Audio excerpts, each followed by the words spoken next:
ନମସ୍କାର ଦର୍ଶକ ବନ୍ଧୁ। ଆଜି ହେଉଛି 16 ଜାନୁଆରୀ ଶୁକ୍ରବାର। ଚାଲନ୍ତୁ ଆଜିର କିଛି ଗୁରୁତ୍ୱପୂର୍ଣ୍ଣ ଖବର ଉପରେ ନଜର ପକାଇବା। ଯଦି ଆପଣଙ୍କୁ ଭିଡ଼ିଓଟି ଭଲ ଲାଗୁଛି ତାହେଲେ ଭିଡ଼ିଓକୁ ଲାଇକ୍ କରି ଚ୍ୟାନେଲକୁ ସବସ୍କ୍ରାଇବ୍ ମଧ୍ୟ କରିପାରିବେ। ଯଦି ଆପଣ କିଛି ଇନଫର୍ମେସନ୍ ଜାଣିବାକୁ ଚାହୁଁଛନ୍ତି କମେଣ୍ଟ ମାଧ୍ୟମରେ ଜଣାଇ ପାରିବେ। ଚାଲନ୍ତୁ ପ୍ରଥମ ଖବର ଉପରେ ନଜର ପକାଇବା। ଓଡ଼ିଶାରେ ପ୍ରବଳ ଥଣ୍ଡା ଜାରି ରହିଛି। ଥଣ୍ଡା ଏବଂ ସୂକ୍ଷ୍ମ ଉତ୍ତର ପଶ୍ଚିମ ପବନ ଯୋଗୁଁ ରାଜ୍ୟରେ ଜାନୁଆରୀ 17 ତାରିଖ ଅର୍ଥାତ୍ କାଲି ପର୍ଯ୍ୟନ୍ତ ଶୀତର ଲହରୀ ଜାରି ରହିବ। ପାଣିପାଗ ବିଭାଗ ଅନୁଯାୟୀ ଗୁରୁବାର ରାଉରକେଲା ଏବଂ ଝାରସୁଗୁଡ଼ାରେ ତାପମାତ୍ରା 5 ଡିଗ୍ରୀ ପର୍ଯ୍ୟନ୍ତ ହ୍ରାସ ପାଇଥିଲା। ଫୁଲବାଣୀ, ଅନୁଗୁଳ ଏବଂ କେଉଁଝର ଭଳି ଅଞ୍ଚଳରେ ତାପମାତ୍ରା ମଧ୍ୟ 6ରୁ 7 ଡିଗ୍ରୀ ମଧ୍ୟରେ ରହିଛି। ବର୍ତ୍ତମାନ ଜି ଉଦୟଗିରି ରାଜ୍ୟର ସବୁଠାରୁ ଥଣ୍ଡା ସ୍ଥାନ ଭାବରେ ରହିଛି। ତାପମାତ୍ରା 4 ଡିଗ୍ରୀ ପର୍ଯ୍ୟନ୍ତ ହ୍ରାସ ପାଇଛି। ତଥାପି 18 ତାରିଖରୁ ପଶ୍ଚିମା ଝଡ଼ ସକ୍ରିୟ ହେବା ଫଳରେ ମେଘ ଆବରଣ ଆସିପାରେ, ଯାହା ସର୍ବନିମ୍ନ ତାପମାତ୍ରା ବୃଦ୍ଧି କରିବ ଏବଂ ଥଣ୍ଡାରୁ କିଛି ଆଶ୍ୱସ୍ତି ପ୍ରଦାନ କରିବ। ସେ ପର୍ଯ୍ୟନ୍ତ ରାଜ୍ୟର ଆଭ୍ୟନ୍ତରୀଣ ଏବଂ ଉପକୂଳ ଅଞ୍ଚଳରେ ପ୍ରବଳ ଥଣ୍ଡା ଜାରି ରହିବ। ସେ ପର୍ଯ୍ୟନ୍ତ ସୁରକ୍ଷିତ ରୁହନ୍ତୁ ଏବଂ ନିଜର ଯତ୍ନ ନିଅନ୍ତୁ। ପଶ୍ଚିମବଙ୍ଗରେ ନିପା ଭାଇରସ୍ ସନ୍ଦେହଜନକ ମାମଲା ରିପୋର୍ଟ ହେବା ପରେ ଓଡ଼ିଶାରେ ଆତଙ୍କ ଦେଖାଦେଇଛି। ତଥାପି ଜନସ୍ୱାସ୍ଥ୍ୟ ନିର୍ଦ୍ଦେଶକ ସ୍ପଷ୍ଟ କରିଛନ୍ତି ଯେ ଏପର୍ଯ୍ୟନ୍ତ ଓଡ଼ିଶାରେ କୌଣସି ନିପା ଭାଇରସର ମାମଲା ମିଳିନାହିଁ। ତେଣୁ ଭୟଭୀତ ହେବାର କୌଣସି ଆବଶ୍ୟକତା ନାହିଁ। କେନ୍ଦ୍ର ସରକାରଙ୍କ ଏକ ଦଳ ବଙ୍ଗଳାର ପରିସ୍ଥିତିର ମୂଲ୍ୟାଙ୍କନ କରୁଛି, ଯେଉଁଠାରେ 2 ଜଣ ସ୍ୱାସ୍ଥ୍ୟକର୍ମୀ ପଜିଟିଭ୍ ପରୀକ୍ଷା କରିଛନ୍ତି। ଓଡ଼ିଶା ସରକାର ବର୍ତ୍ତମାନ 2023 ନିର୍ଦ୍ଦେଶାବଳୀ ପାଳନ କରୁଛି। ନିପା ଭାଇରସ୍ ମୁଖ୍ୟତଃ ବାଦୁଡ଼ି ଏବଂ ଘୁଷୁରୀରୁ ମଣିଷକୁ ବ୍ୟାପିଥାଏ ଏବଂ ସିଧାସଳଖ ମସ୍ତିଷ୍କକୁ ଆକ୍ରମଣ କରେ। ଏହାର ପ୍ରାରମ୍ଭିକ ଲକ୍ଷଣ ମଧ୍ୟରେ ହାଲୁକା ଜ୍ୱର, ମୁଣ୍ଡବିନ୍ଧା ଏବଂ ନିଶ୍ୱାସ ନେବାରେ କଷ୍ଟ ହେଉଛି। ବର୍ତ୍ତମାନ କୌଣସି ଟିକା ନାହିଁ, ତେଣୁ ସତର୍କତା ହେଉଛି ସର୍ବୋତ୍ତମ ପ୍ରତିରୋଧ। ବିଶେଷଜ୍ଞମାନେ ପଡ଼ିଥିବା ଫଳ ଖାଇବା ଏବଂ ପଶୁମାନଙ୍କ ସହିତ ସମ୍ପର୍କ ଏଡ଼ାଇବା ବିରୁଦ୍ଧରେ ପରାମର୍ଶ ଦେଇଛନ୍ତି। ରାଜ୍ୟରେ ବସ୍ ଦୁର୍ଘଟଣା ଏବଂ ଡ୍ରାଇଭରଙ୍କ ଅବହେଳାକୁ ରୋକିବା ପାଇଁ ସରକାର କଠୋର ପଦକ୍ଷେପ ନେଇଛନ୍ତି। ପରିବହନ ସଚିବ ଉଷା ପାଢ଼ୀଙ୍କ ଅଧ୍ୟକ୍ଷତାରେ ଅନୁଷ୍ଠିତ ଏକ ଉଚ୍ଚସ୍ତରୀୟ ବୈଠକରେ ଡ୍ରାଇଭରମାନଙ୍କ ପାଇଁ ନୂତନ ନିର୍ଦ୍ଦେଶାବଳୀ ଜାରି କରାଯାଇଛି। 5 ବର୍ଷରୁ କମ୍ ଅଭିଜ୍ଞତା ଥିବା ଡ୍ରାଇଭରମାନଙ୍କୁ ଆଉ ବସ୍ ଚଳାଇବାକୁ ଅନୁମତି ଦିଆଯିବ ନାହିଁ ଏବଂ ସେମାନଙ୍କର ତାଲିମ ଅବଧି 3 ଦିନରୁ 5 ଦିନକୁ ବୃଦ୍ଧି କରାଯାଇଛି। ସୁରକ୍ଷା ଦୃଷ୍ଟିକୁ ନଜରରେ ରଖି 1,50,000 କିଲୋମିଟରରୁ ଅଧିକ ଦୌଡୁଥିବା 30ଟି ପୁରୁଣା ବସ୍ ରାସ୍ତାରୁ ହଟାଇ ଦିଆଯିବ। ଯାତ୍ରୀଙ୍କ ସୁବିଧା ପାଇଁ କଟକ ଏବଂ ଭୁବନେଶ୍ୱରରେ ଖୁବ୍ ଶୀଘ୍ର ଛୋଟ ଇ-ବସ୍ ପ୍ରଚଳନ କରାଯିବ। ଗୁରୁତ୍ୱପୂର୍ଣ୍ଣ କଥା ହେଉଛି, ପ୍ରତିବର୍ଷ 15 ଦିନରେ ବସ୍ ପରିଚାଳନା ପରୀକ୍ଷା କରାଯିବ। ଆପଣ କ'ଣ ଭାବୁଛନ୍ତି ଯେ ଏହି କଠୋର ନିୟମଗୁଡ଼ିକ ବସ୍ ଦୁର୍ଘଟଣା ହ୍ରାସ କରିବ? ଦୟାକରି ମନ୍ତବ୍ୟରେ ଆପଣଙ୍କର ମତାମତ ଦିଅନ୍ତୁ। କେନ୍ଦ୍ର ସରକାର ଆୟୁଷ୍ମାନ ଭାରତ ଯୋଜନା ନିୟମଗୁଡ଼ିକୁ ଅଧିକ ସ୍ୱଚ୍ଛ ଏବଂ ପ୍ରଭାବଶାଳୀ କରିବା ପାଇଁ ଏଥିରେ ବଡ଼ ପରିବର୍ତ୍ତନ କରିଛନ୍ତି।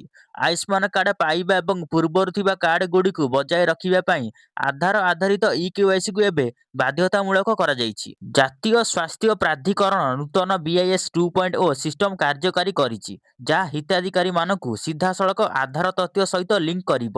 ସବୁଠାରୁ ଗୁରୁତ୍ୱପୂର୍ଣ୍ଣ ପରିବର୍ତ୍ତନ ହେଉଛି ଠକେଇ ରୋକିବା ପାଇଁ କୃତ୍ରିମ ବୁଦ୍ଧିମତ୍ତା AI ବ୍ୟବହାର। AI ପ୍ରଯୁକ୍ତିବିଦ୍ୟା ମାଧ୍ୟମରେ ହଜାର ହଜାର ନକଲି କାର୍ଡ ଚିହ୍ନଟ କରାଯାଇଛି ଏବଂ ଦୋଷୀ ସାବ୍ୟସ୍ତ ହୋଇଥିବା ଲୋକଙ୍କ ପାଇଁ ଚିକିତ୍ସା ସେବାକୁ ତୁରନ୍ତ ସ୍ଥଗିତ କରାଯାଇଛି।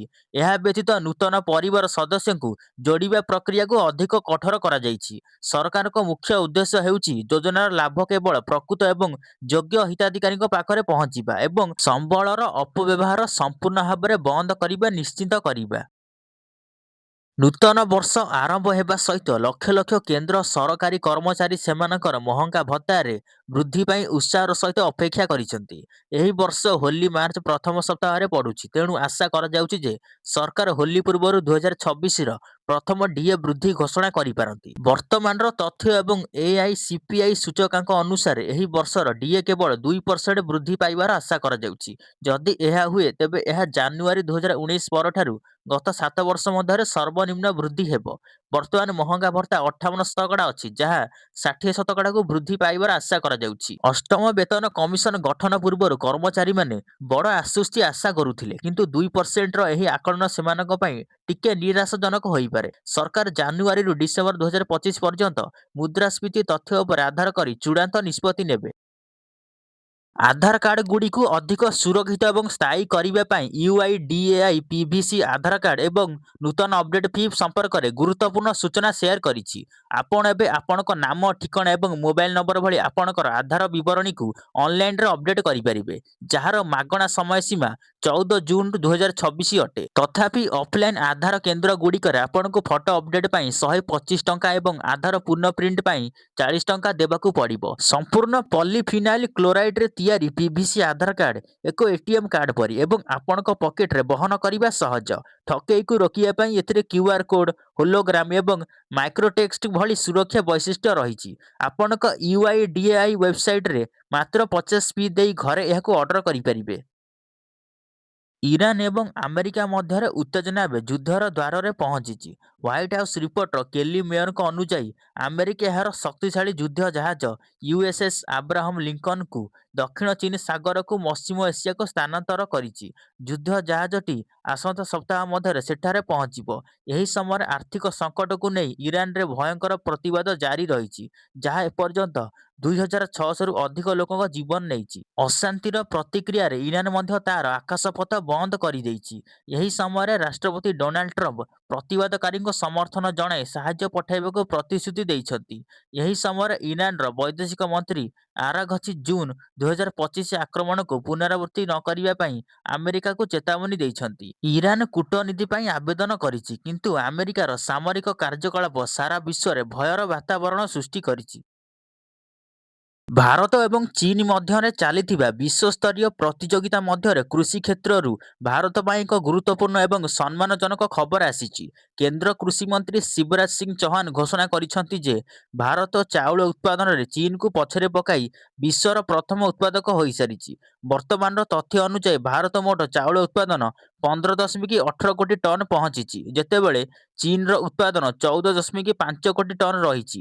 ରାଜଧାନୀ ଦିଲ୍ଲୀରେ ଆୟୋଜିତ ଏକ କାର୍ଯ୍ୟକ୍ରମ ସମୟରେ କୃଷିମନ୍ତ୍ରୀ ଘୋଷଣା କରିଛନ୍ତି ଯେ ଭାରତୀୟ କୃଷି ଗବେଷଣା ପରିଷଦ 184ଟି ନୂତନ ଏବଂ ଉନ୍ନତ ଫସଲ କିସମ ବିକଶିତ କରିଛି। ଏହି ବିହନର ବ୍ୟବହାର କେବଳ ଅମଳ ବୃଦ୍ଧି କରିବ ନାହିଁ, ବରଂ ଚାଷୀଙ୍କ ଆୟକୁ ମଧ୍ୟ ଉଲ୍ଲେଖନୀୟ ଭାବରେ ବୃଦ୍ଧି କରିବ। ଭାରତ ଏବେ ଶସ୍ୟ ଉତ୍ପାଦନ ଦେଶରୁ ବିଶ୍ୱର ଏକ ପ୍ରମୁଖ ଖାଦ୍ୟ ଯୋଗାଣକାରୀ ହୋଇସାରିଛି। ଭାରତୀୟ ରିଜର୍ଭ ବ୍ୟାଙ୍କ 2000 ଗୋଲାପୀ ନୋଟ ପ୍ରତ୍ୟାହାର ସମ୍ପର୍କରେ ଏକ ପ୍ରମୁଖ ଅପଡେଟ୍ ଜାରି କରିଛି। 2025ର ଶେଷ ଦିନ ପର୍ଯ୍ୟନ୍ତ ତଥ୍ୟ ଅନୁଯାୟୀ 19 ମଇ 2023ରେ ପ୍ରଚଳନରୁ ପ୍ରତ୍ୟାହାର କରାଯାଇଥିବା ଏହି ନୋଟ ମଧ୍ୟରୁ 98.41% ଫେରି ଆସିଛି। ତଥାପି 5,669 କୋଟି ମୂଲ୍ୟର 2000 ନୋଟ ଏବେ ବି ପ୍ରଚଳନରେ ଅଛି। RBI କହିଛି ଯେ ପ୍ରାରମ୍ଭରେ ପ୍ରତ୍ୟାହାରର ଗତି ବହୁତ ଦ୍ରୁତ ଥିଲେ ମଧ୍ୟ ଏବେ ସୁଦ୍ଧା ଏହା ବହୁତ ଧୀର ହୋଇଯାଇଛି। ଗତ 2 ମାସରେ କେବଳ 148 କୋଟି ମୂଲ୍ୟର ନୋଟ ସିଷ୍ଟମକୁ ଫେରିଛି। ଏହା ଉଲ୍ଲେଖନୀୟ ଯେ ଏହି ନୋଟଗୁଡ଼ିକ ବୈଧ ଭାବରେ ପ୍ରଚଳିତ ରହିବ। ଯଦି ଆପଣଙ୍କ ପାଖରେ ଏବେ ବି ଏହି ନୋଟଗୁଡ଼ିକ ଅଛି, ତେବେ ଆପଣ RBIର 19ଟି ଆଞ୍ଚଳିକ କାର୍ଯ୍ୟାଳୟ ମଧ୍ୟରୁ ଯେକୌଣସି କିମ୍ବା ଯେକୌଣସି ପୋଷ୍ଟ ଅଫିସ ମାଧ୍ୟମରେ ପଠାଇ ଆପଣଙ୍କ ଆକାଉଣ୍ଟରେ ଜମା କରିପାରିବେ। ଓଡ଼ିଶା ଜନଗଣନା ଘୋଷଣା କରାଯାଇଛି ଏବଂ ରାଜ୍ୟ ସରକାର ଏପ୍ରିଲରେ ପ୍ରଥମ ପର୍ଯ୍ୟାୟ ଆରମ୍ଭ କରିବାକୁ ନିଷ୍ପତ୍ତି ନେଇଛନ୍ତି। ପ୍ରାୟ 15 ବର୍ଷ ପରେ ହେବାକୁ ଥିବା ଏହି ଜନଗଣନାର ବ୍ଲୁପ୍ରିଣ୍ଟ ପ୍ରସ୍ତୁତ ଏବଂ 2ଟି ପର୍ଯ୍ୟାୟରେ ସମାପ୍ତ ହେବ। ପ୍ରଥମ ପର୍ଯ୍ୟାୟରେ ଘର ମ୍ୟାପିଂ ଏବଂ ଫର୍ଣ୍ଣିଚର ଚିହ୍ନଟ କରାଯିବ, ଯେତେବେଳେ ଦ୍ୱିତୀୟ ପର୍ଯ୍ୟାୟ ମାର୍ଚ୍ଚ 2027ରେ ସାରା ଦେଶରେ ଆରମ୍ଭ ହେବ।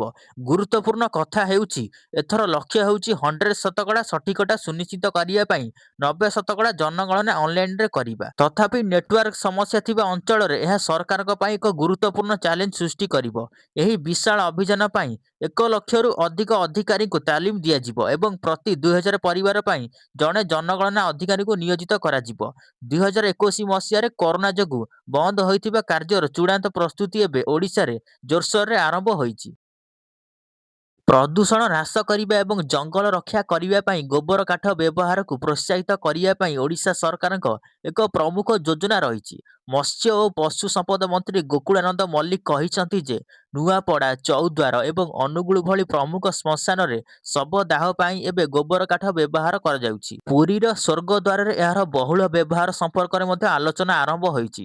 ମନ୍ତ୍ରୀଙ୍କ ଅନୁଯାୟୀ ଏହି ପଦକ୍ଷେପ କେବଳ ଗଛ କଟାକୁ ରୋକିବ ନାହିଁ, ବରଂ ଧାର୍ମିକ ଭାବନାକୁ ମଧ୍ୟ ସମ୍ମାନ କରିବ। ଏହି ପ୍ରକ୍ରିୟା ଅତ୍ୟନ୍ତ କମ୍ ମୂଲ୍ୟର ଏବଂ ପରିବେଶ ଅନୁକୂଳ। ଏହା ବ୍ୟତୀତ ରାଜ୍ୟର MSME କ୍ଷେତ୍ରର ଉଦ୍ୟୋଗୀମାନେ ମଧ୍ୟ ଗୋବରରୁ ପ୍ରାକୃତିକ ରଙ୍ଗ ଉତ୍ପାଦନ କରିବା ଆରମ୍ଭ କରିଛନ୍ତି। ଭବିଷ୍ୟତରେ ସରକାର ରାଜ୍ୟ ସାରା ଏହି ସ୍ୱାବଲମ୍ବୀ ଏବଂ ସବୁଜ ମଡେଲକୁ ବିସ୍ତାର କରିବାକୁ ପ୍ରସ୍ତୁତି କରୁଛନ୍ତି। 2025 ବର୍ଷ ଭାରତର ବିକାଶ ଯାତ୍ରା ପାଇଁ ଏକ ଐତିହାସିକ ଏବଂ ସଫଳ ବର୍ଷ ପ୍ରମାଣିତ ହୋଇଛି। ସରକାରଙ୍କ ଦୂରଦୃଷ୍ଟିପୂର୍ଣ୍ଣ ନୀତି ପାଇଁ ଧନ୍ୟବାଦ। ଦେଶ ଅର୍ଥନୈତିକ ଏବଂ ପ୍ରଯୁକ୍ତି ବିଦ୍ୟା କ୍ଷେତ୍ରରେ ବିଶ୍ୱ ସ୍ତରରେ ନିଜର ଉପସ୍ଥିତି ସ୍ଥାପନ କରିଛି। ବିଶ୍ୱ ବ୍ୟାଙ୍କ ଭାରତର ଅଭିବୃଦ୍ଧି ହାରକୁ G7 ଏବଂ G20 ଦେଶମାନଙ୍କ ସହିତ ତୁଳନୀୟ ଘୋଷଣା କରିଛି। ଏହାକୁ ବିଶ୍ୱର ଦ୍ରୁତତମ ଅଭିବୃଦ୍ଧିଶୀଳ ଅର୍ଥନୀତି ଘୋଷଣା କରିଛି। ସାମାଜିକ ସୁରକ୍ଷା କ୍ଷେତ୍ରରେ ମଧ୍ୟ ଅଦ୍ଭୁତପୂର୍ଣ୍ଣ ଉନ୍ନତି ହୋଇଛି। 2015ରେ ମାତ୍ର 19% ଥିଲା ଏବଂ 2025 ସୁଦ୍ଧା ଏହା 64.3% ହୋଇଛି। ଡିଜିଟାଲ ବିପ୍ଳବର ଶକ୍ତିକୁ ସ୍ୱୀକାର କରି ଆଇଏମ୍ଏଫ୍ ଭାରତର ୟୁପିଆଇକୁ ବିଶ୍ୱର ସର୍ବବୃହତ ରିଏଲ ଟାଇମ୍ ପେମେଣ୍ଟ ସିଷ୍ଟମ ଭାବରେ ସ୍ୱୀକୃତି ଦେଇଛି, ଯାହା ବିଶ୍ୱ କାରବାରର 49% ଅଟେ। ଗତ ଦଶକରେ 17 କୋଟିରୁ ଅଧିକ ଲୋକ ଦାରିଦ୍ର୍ୟରୁ ବାହାରି ଆସିଛନ୍ତି ଏବଂ ଭାରତ ବିଶ୍ୱ ନବସୃଜନ ସୂଚକାଙ୍କରେ 38ତମ ସ୍ଥାନ ହାସଲ କରି ଏକ ନୂତନ ମାର୍କ ସୃଷ୍ଟି କରିଛି।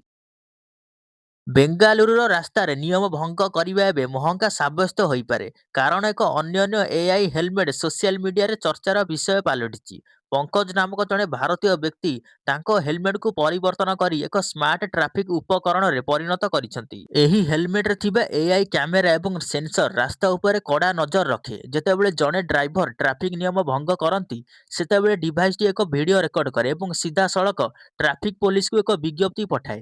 ଏହା ବ୍ୟତୀତ ଦାବି କରାଯାଉଛି ଯେ ଏହାର ଏଆଇ ବୈଶିଷ୍ଟ୍ୟ ମଦ୍ୟପ ଚାଳକମାନଙ୍କୁ ମଧ୍ୟ ଚିହ୍ନଟ କରି ପୋଲିସକୁ ରିପୋର୍ଟ କରିପାରିବ। ପଙ୍କଜଙ୍କ ଅନୁସାରେ ରାସ୍ତାରେ ବେପରୁଆ ଗାଡ଼ି ଚାଳକଙ୍କୁ ଦେଖି ସେ ଏହି ଡିଭାଇସ୍ ବିକଶିତ କରିଛନ୍ତି, ଯାହା ବାଇକ୍ ଷ୍ଟାର୍ଟ ହେବା ମାତ୍ରେ ସକ୍ରିୟ ହୋଇଯାଏ। ସୋସିଆଲ ମିଡିଆରେ ଲୋକମାନେ ଏହାକୁ ଟ୍ରାଫିକ୍ ପରିଚାଳନାରେ ଉନ୍ନତି ଆଣିବା ପାଇଁ ଏକ ବିପ୍ଳବୀ ପଦକ୍ଷେପ ବୋଲି କହିଛନ୍ତି। ନୂତନ ବର୍ଷରେ ଗରିବ ପରିବାରଗୁଡ଼ିକୁ ଗୁରୁତ୍ୱପୂର୍ଣ୍ଣ ଆଶ୍ୱସ୍ତି ପ୍ରଦାନ କରି ଦିଲ୍ଲୀ ସରକାର ଅନ୍ତ୍ୟୋଦୟ ଅନ୍ନ ଯୋଜନା ଅଧୀନରେ ମାଗଣା ଚିନି ବଣ୍ଟନ କରିବାର ଐତିହାସିକ ନିଷ୍ପତ୍ତି ନେଇଛନ୍ତି। ମୁଖ୍ୟମନ୍ତ୍ରୀ ରେଖା ଗୁପ୍ତାଙ୍କ ଅଧ୍ୟକ୍ଷତାରେ ଅନୁଷ୍ଠିତ କ୍ୟାବିନେଟ୍ ବୈଠକରେ ଏହି ପ୍ରସ୍ତାବକୁ ମଞ୍ଜୁରି ମିଳିଛି, ଯାହା ଜାନୁଆରୀ 2026ରୁ ମାର୍ଚ୍ଚ 2027 ପର୍ଯ୍ୟନ୍ତ କାର୍ଯ୍ୟକାରୀ ହେବ। ଏହି ନିଷ୍ପତ୍ତି ଅନୁଯାୟୀ ସମସ୍ତ ଏଏୱାଇ କାର୍ଡଧାରୀମାନେ ଆଗାମୀ 15 ମାସ ପାଇଁ ସମ୍ପୂର୍ଣ୍ଣ ମାଗଣା ଚିନି ପାଇବେ। ମୁଖ୍ୟମନ୍ତ୍ରୀ ସ୍ପଷ୍ଟ କରିଛନ୍ତି ଯେ ଗରିବଙ୍କ ରୋଷେଇ ଘର, ବଜେଟ୍ ପରିଚାଳନା ଏବଂ ସାମାଜିକ ନ୍ୟାୟ ସୁନିଶ୍ଚିତ କରିବା ଏହି ମୁଦ୍ରାସ୍ଫୀତି ଯୁଗରେ ସରକାରଙ୍କ ସର୍ବୋଚ୍ଚ ପ୍ରାଥମିକତା। ଏହା ଉଲ୍ଲେଖନୀୟ ଯେ ଯୋଗ୍ୟ ପରିବାରମାନେ ଅନ୍ତ୍ୟୋଦୟ ଅନ୍ନ ଯୋଜନା ଅଧୀନରେ ପ୍ରତି ମାସରେ 35 କିଲୋଗ୍ରାମ ଶସ୍ୟ ପାଉଛନ୍ତି। ଏବେ ମାଗଣା ଚିନିର ଏକ ଅତିରିକ୍ତ ସୁବିଧା ସହିତ ଦିଲ୍ଲୀର ଲକ୍ଷ ଲକ୍ଷ ଅସହାୟ ପରିବାର ସିଧାସଳଖ ରିଲିଫ୍ ପାଇବେ ଏବଂ ସେମାନଙ୍କର ମୌଳିକ ଆବଶ୍ୟକତା ସହଜରେ ପୂରଣ ହେବ।